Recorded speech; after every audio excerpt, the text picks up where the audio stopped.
Hello everyone. Good morning. Mubiyahe na pud ko. But guess, kuan man gani kanay akong lakaw once a week kanang mang grocery kuskus ko kay makuha man gud ako tanan mag vegetable, fruit ug medications akong bana. So karon biyahe na pud ko. Sayo-sayo karon kay akong bana na ay appointment inyang hapon mga 3:40 man nagay. Nalambugi ka mis balag mga 20 ka layo man siya.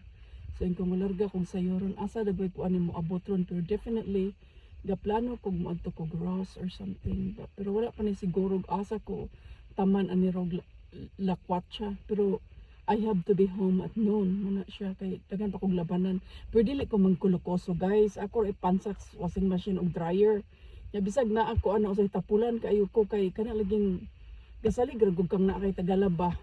Iguro ano mong hawason na i-transfer sa dryer. Muna'y nakalami diri sa gawas kay na kay dili man pud murag ang naay mga washing machine o dryer diri sa Amerika. I would say like 85% kay ang uban nga ga stay sa mga apartment wala na sila kuan alagmitan ana walay washing machine o dryer.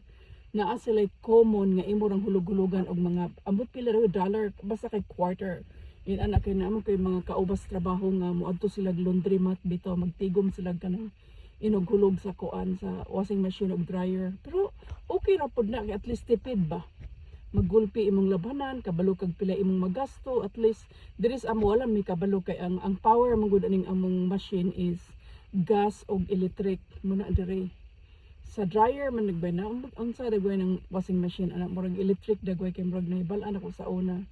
Ang among dryer na ako na gas nga ga power pod ko no ambot pod ako sa tinuod kay ako iko ra man po kong misampag pagpuyo sa akong bana ug kuan. Sige na guys kay mula ako ra usan ready na ko ako kauban diri sa lakyan ako ra usa ako ra gi-make sure nga magdala ra kog tubig ug malakaw kay murag medyo init na ron pero gi forecast nila nga basin ko nang maulan ng few days ug kuan. So didto ko sa akong doktor akong resulta wala nagkadimaong kanila akong katapulan mo walking, katapulan mo exercise man kamo di guys murag karong sunod kay pabali every 3 months manggug kong gapa blood glucose niya akong blood sugar og A1C dili ra ko mo mention og pila pero puro taas kay kabalo man kung ano tong nitaas kay kani pagkatapulan ako ganaw ko sige kaon walay limit ana pero karon ako nang gi-control mo adto ko akong kaon tanan mga healthy food na muna ako adto nun wala na yung mga kuan basta lang magmaniwang-niwang ko ni promise ko sa doktor nga magbalik na pag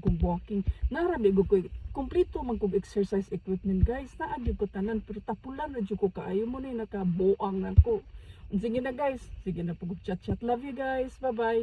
Don't forget to subscribe on my YouTube channel Rose Kinnicott TV. Love you guys.